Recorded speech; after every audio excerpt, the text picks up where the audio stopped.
you are, of being a better African person and a better African human being, and realize that you contribute to Africa by contributing to the betterment of yourself wherever you are on the face of the earth, and realize that all of us are African people, and we have to start coming together as African people. And the African nation, away from Africa, owe Africa something, and maybe the best we can do for Africa is the betterment of ourselves.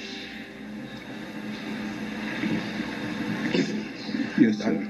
Dr. Clarke, thanks again for all the information, and good evening.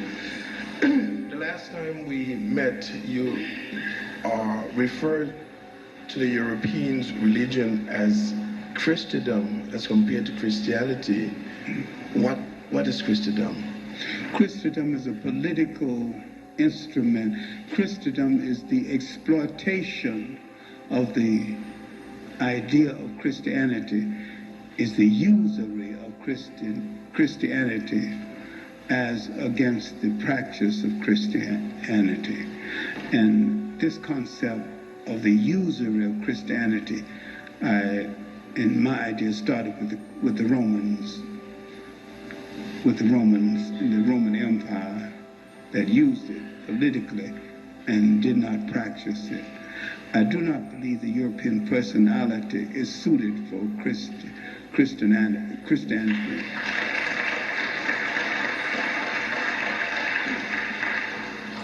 Peace and blessings be upon you, Dr. Clarke. Yeah. What I want to ask you was in regards to tribes in Africa that trace their ancestry to Israelite tribes.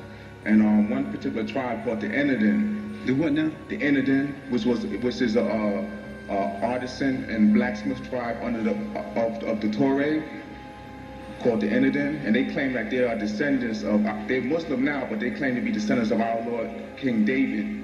And there's also other tribes that say they came from Mesopotamia. And I was reading recently of the Assyrian captivity of the Israelites. After they was released from that captivity, many of them went into Northwest Africa. And also in the expulsion of the Jews from Spain, many of them came into West Africa. I want to ask you, to what extent is that true? It is, to a great extent, it is true if you are willing to concede something which the present-day Jew is not willing to concede. That it is true of the Eastern Jew, it is not true of the European Jew. And that the European Jew is a separate ethnic entity. After the scattering of the Jews by the Romans, many Jews did go down into Africa and lived and stayed there and integrated into Africans and didn't come out. There's a book called Hebrewisms of West Africa that points to some of this information. There's some other books that point to this information. And there's migration of Jews into East Africa, and we can't discard the Solomon story and the number of Jews that came into Africa as missionaries after the Queen of Sheba story. If you can recognize the fact that these Jews in Africa who claim descent from the ancient Jews have no direct relationship to the European Jews, I can accept that. But if you say that these Jews and the European Jews are relatives, then I cannot accept that at all.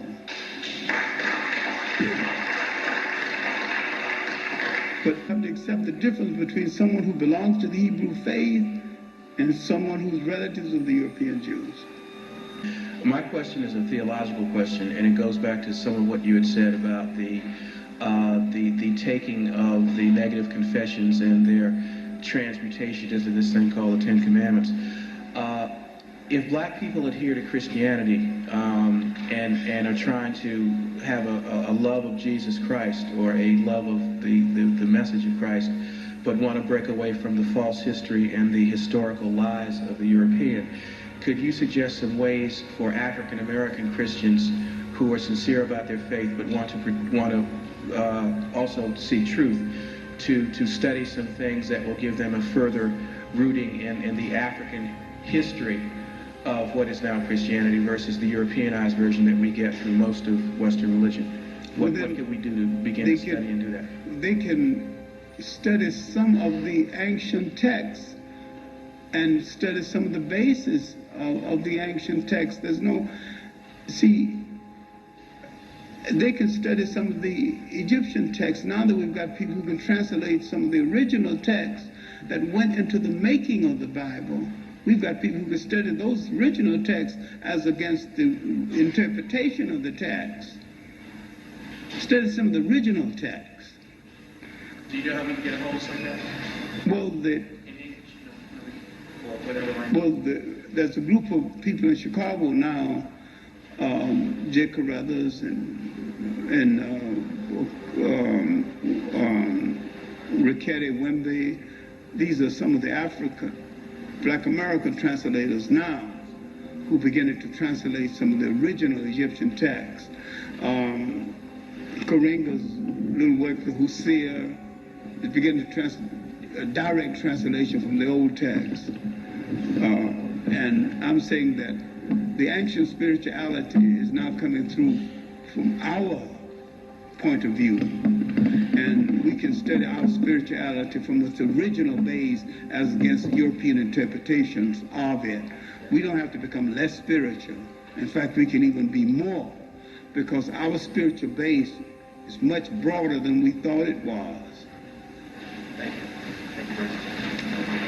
I'd like to know, what do Kennington have to do with Christianity? Akhenaten was a credit for giving the world the concept of the oneness of God. That's a misinterpretation of what Akhenaten did. In all truthfulness, Akhenaten dealt with the corrupt priesthood of his day.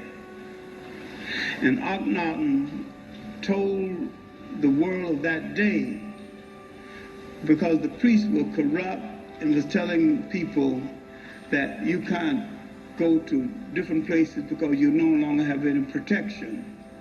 Akhenaten said that God is everywhere. He said that you could go any place you wanted because God will go with you. He is all omnipotent, he's all powerful, and he goes everywhere. And so the concept of the all-seeing, all-traveling God got across.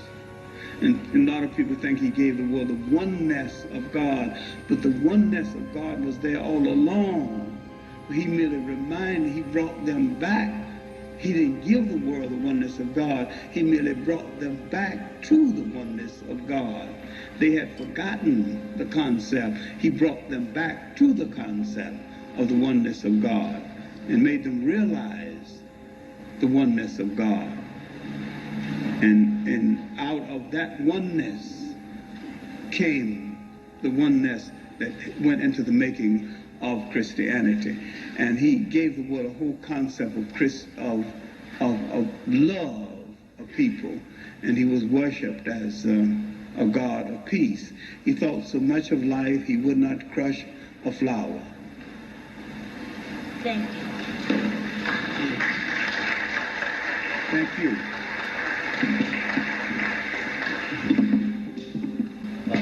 Thank you. I have a two-part question. Perhaps you could explain the broken noses on the Sphinx and other African monoliths, and also kind of a different question, the significance of the Battle of Tours. The Battle of Tours. The Battle of Tours? Yeah, with Charles Martel. Oh, yes. All right. The broken nose of the Sphinx is because the nose is of people, and the lips of people, more than any other part of the face, tells you ethnically who they belong to. Right.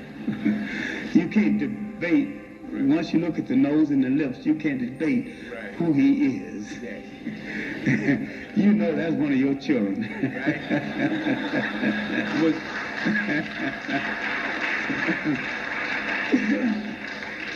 Was Napoleon responsible for that?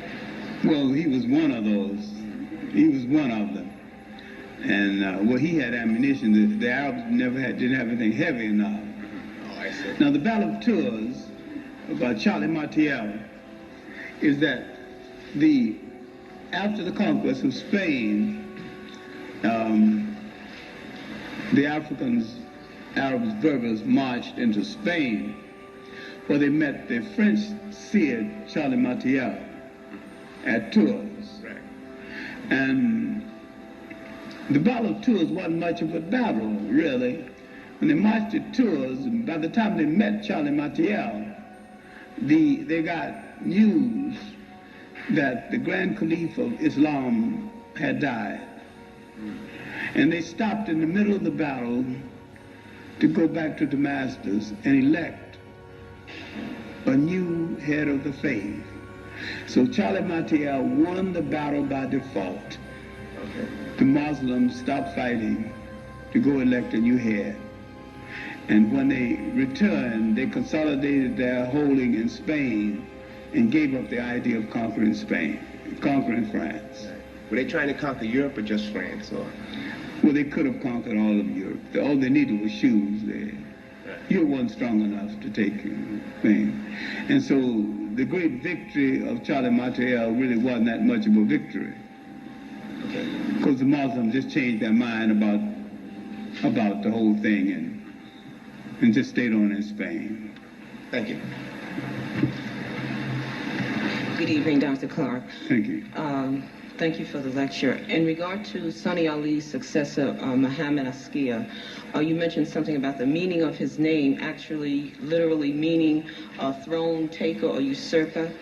But that was the Askia really was a curse word. Oh my goodness. Because the reason I asked, because I actually know African Americans who have taken on that name. It was a curse word. And what language? So when someone says to me, Songe script of that day. Songe script of that day. Okay, the second. But she meant it as a curse word. I see. And he accepted it that way, and he wanted it to be that way. He said, "I accept it. And henceforth, this is the name of my dynasty." I see. He accepted it as an act of defiance. He said, "Call me thief, call me stoned, call me usurper, call me Askia." And still stayed in power. Yes. Okay.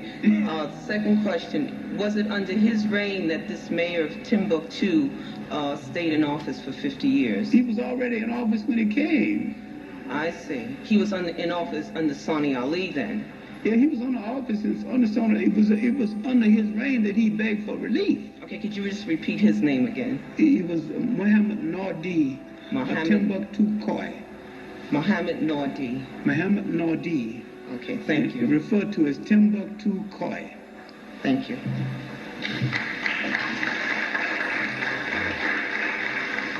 Good evening, Dr. Clarke. It's an honor for me to stand before you to ask a question. I greet you this evening. Thank you. I'm particularly interested in a comment from you on the degradation, so to speak, today of traditional African religion. It is said that it is a lower religion because you're not dealing with celestial beings, but in fact with deities. We deify our ancestors, and therefore the idea of mediumship and religion, pouring of libation, is degraded even among our own people. I just would like you to clarify for me if that is in fact so in your understanding. But the African indigenous religion, properly understood, is a high religion. And the deification of the human being is a high thing to do, because African religion touches the totality of life itself, and it has a respect for totality of life, especially the family. And there's nothing lowly about it. And when I went to live in Africa, and among the God people of Ghana. And when they explained their religion to me, I had great respect for it. And they are Methodists, but when they get serious, they go to their own African god who lives in a lagoon. Yes, in the rivers. In the river. And I respect that. Thank you. And I respect the fact that in that custom, when there was the first time there was a death in the family, and I asked how much the funeral cost, and the funeral didn't cost anything, and the widow was taken care of, and all those forces came together. Now, so the Social Security built into the culture, this is a civilization. Thank you. Thank you very much.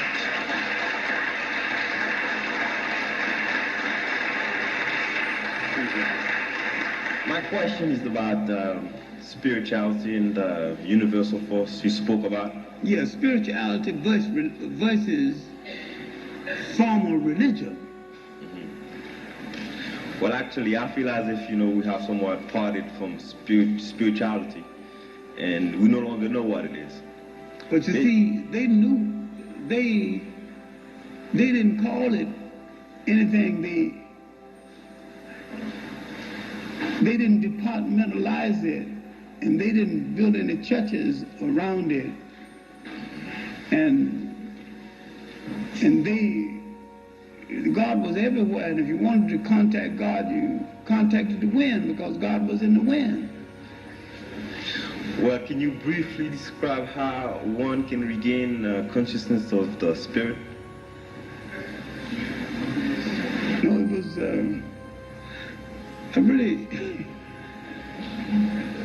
it was belief in all living things, and man was so spiritual he could pick up a serpent, wrap the serpent around his head, and he was so much at peace he didn't get bitten.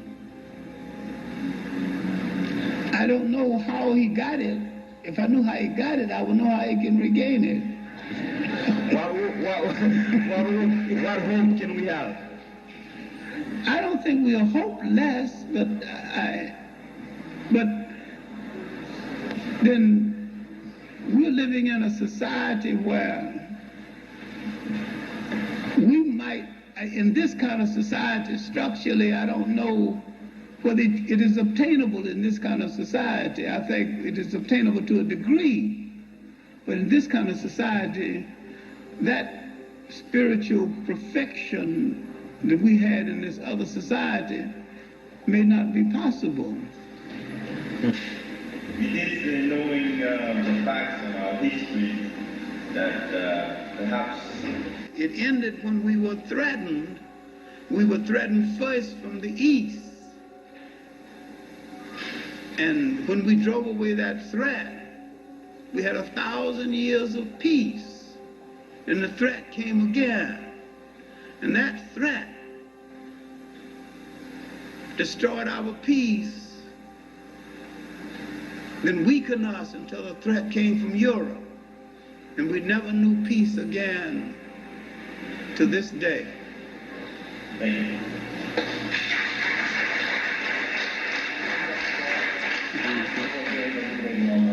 Thank you. My first question is, what is the significance and correlation between the defeat of Moors in Spain in 1492? The what now? The defeat of Moors in Spain. The defeat of Moors. I hear you now. Go ahead. The deportation of slaves to the island of Spaniard the same year. And the second question is there any truth to the event of the Nicene Conference of Bishops in 324 AD? No, let's get the first question. The defeat of the Moors in Spain, and what? The importation of slaves in the island of Spaniard. Oh, yeah, good. All right. The defeat of the Moors in Spain, with the defeat of the Moors in Spain, the Spanish went on a revenge rampage. And a lot of the Africans in Spain and in the Mediterranean were enslaved, and this is why many of them the first slaves in the New World did not come from Africa. They came from Spain and the Mediterranean. Were they prisoners of war? Well, you could say prisoners of war. This is why a lot of the Africans, the first, they came with the Spanish conquistadors. You can say they were prisoners of war. Okay. A lot of them were high caliber. A lot of them were technicians, armorers, ammunition makers, wheat farmers with Cortez, armorers with Balboa, road builders with Balboa, and an armorer with Pizarro in Peru, you know. I mean, high caliber technicians. Now the second question. The second question is there any truth to the event in 324 AD at the Nicene Conference of Bishops? I've read that was the first actual event where they changed the names of Mary, Joseph, and Jesus from Isis, Osiris, and Horus. At 332. 324 AD. Oh, 332? 332. Okay. I'll take your word for it. Sure. Yes, I'm asking you, is there any truth to that? It changed. It really was Haru. Okay. It wasn't even Horus. It was Haru. It was Haru. They changed it. From Haru to Horus. And they changed the story about it wasn't no child in a manger. It was a cave in Ethiopia.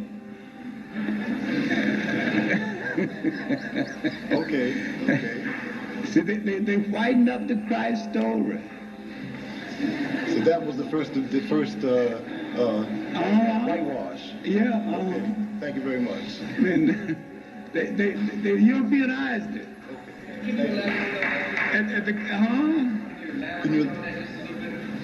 They Europeanized the whole Christ story. They dressed it up for Europe. Did they replace the African bishops with a European bishopry?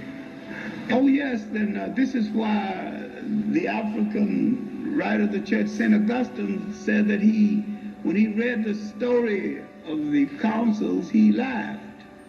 And this is in a book called Shadow of the Third Century by Alvin Boyd Kuhn.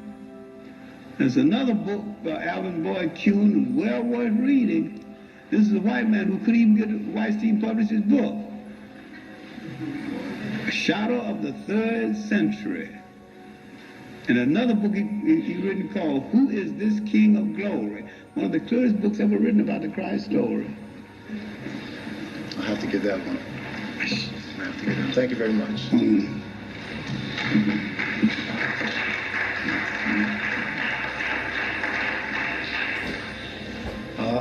Like my previous brothers and sisters, I'd like to say thanks very much for your lecture. My question is basically on religion. The Bible states that God created man from his own image and likeness. History tells me that the black man was the first man. What I would like to clarify is when did the Caucasian came about? Well, the Caucasian is an offshoot. The Caucasian is an offshoot. Now, every people on earth have their own creation story. All people have their creation stories.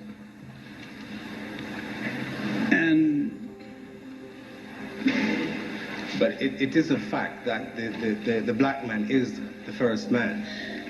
That is a fact. That is a fact until you meet someone else who said that they're the first story. Until you meet somebody else.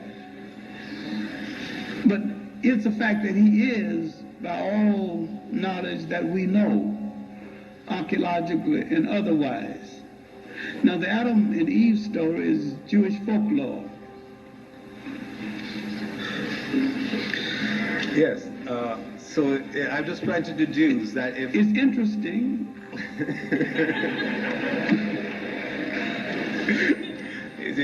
What I'd like, all I would like to sort of clarify in my mind, which has been bothering me for a very long time, is that if we are the first, And God made man in his own image and likeness. Therefore, God has got to be black.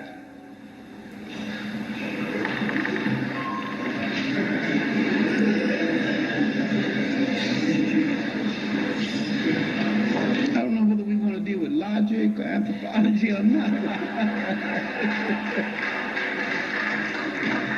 Okay. Logically, yes.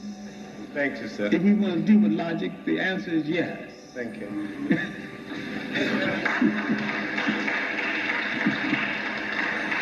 Yeah, my question is about why the Queen Elizabeth from Spain wrote the letter that you were talking about.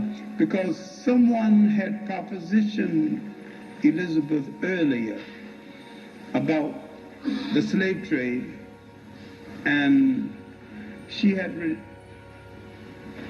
rejected going into the slave trade. She was now all the way into the trade, and she was seeking allies in other parts of Africa, North Africa, and she wanted the alliance of Il-Mansur.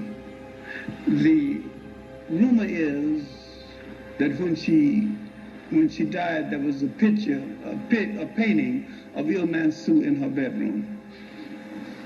There's no indication he ever met him, because there's no indication he ever went to England. There was a painting of him in her bedroom. He was an African emperor. Okay, thank you. Clarke, I think you wanted you to explain about the letter. That's really what he was interested in. The letter? Yes, sir. The letter, he wrote, he had written her a letter.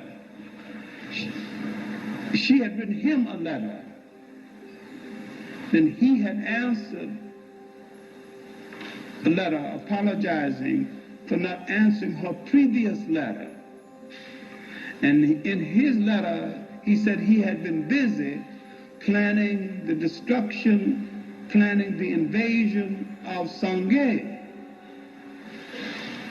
Then in her answer, she said that if you assist me in the overthrowing of King Antonio of Spain, I will give you the ammunition you need for the job. If you look at Morocco and look at Spain, you can see why she made the proposition. Morocco is next door to Spain. You can jump from Morocco right over into Spain. So he's in a good position to overthrow Spain. And all she needed is some support. Remember, England and Spain were rivals in the slave trade and rivals at sea. And she needed some support in the Mediterranean against the Spanish. And she was trying to solicit his support. He said if she could get his support, she would give him the ammunition he needed to move down south and destroy the Black Kingdom, Sangay. That's why she wrote the letter. And that's what the correspondence was about. She did give him the support. It was those small cannons that she gave him that helped to destroy Sangay. Dr. Clarke, I enjoyed the lecture that you gave. I'd like to you to, as brief as you can, getting to some of the African, particular religion, the African connection with religion in the Spanish-speaking cultures, like in Puerto Rico, Dominican Republic, etc., if you can. African religions? And his connection to like Catholicism, Pentecostal, Santeria, those kind of things like that. Well, see, fortunately, the African religions in Puerto Rico and in African religions in Spanish-speaking countries have managed to integrate itself to some extent into Catholicism. Especially in Brazil, they've managed to accept some of the African deities and respect some of them. And Catholicism has had less difficulty in coming to grips with African deity than the Protestants and than others. And Catholicism has made a better accommodation to African religions. I mean, the Catholics have made a better accommodation to African religions than Presbyterians and others. And I think it was a little intelligent of them to do that, because by doing that, they have entered less conflict with Africans and managed to tone down the revolutionary fervor. Like in Mexico, the Catholic Church has made an accommodation with the religions of the Indians, and many of the Indians practiced their own religion and went into battle with the medallions, around their necks. And the same thing is true in Haiti, where the Voodoo, which is the African religion, and the Catholicism have not had a clash, because the African could hold on to both of them. And the same thing is true in Brazil, where the Shango and right here in New York City, the Santa Maria religion and Catholicism has not had a clash, because many people who are Catholics belong to both of them. Okay. Thank you very much. Good evening, Dr. Clarke. I enjoyed your lecture. I'd just like to ask one question. In regard to the discrepancy in terms of African history, how does one go about finding the actual facts in terms of history to provide some identity for black youth?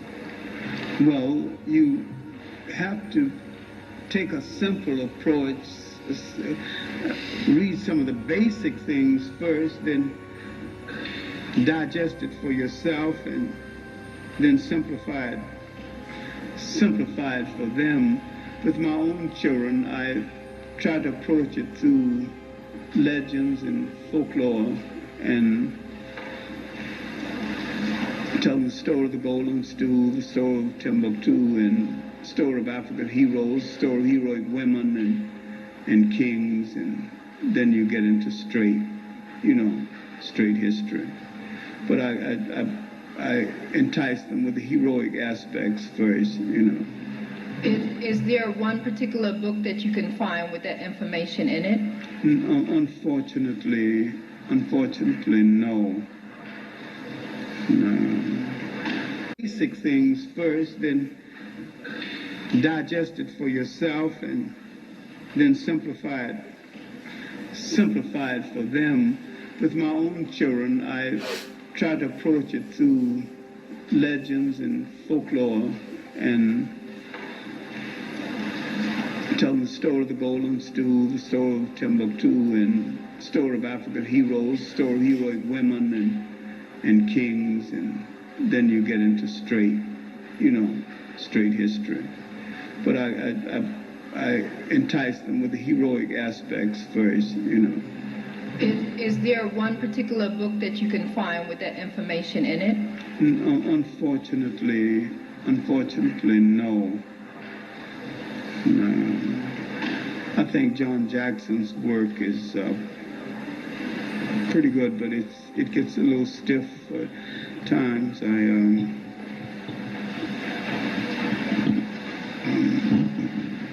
I think J.C. DeGraff Johnson's African Glory is probably simplified, and it reads well.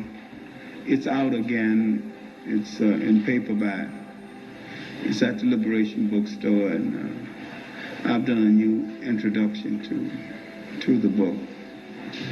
The Black Classics Press have gotten it out again. Okay. Thank you very much. Okay.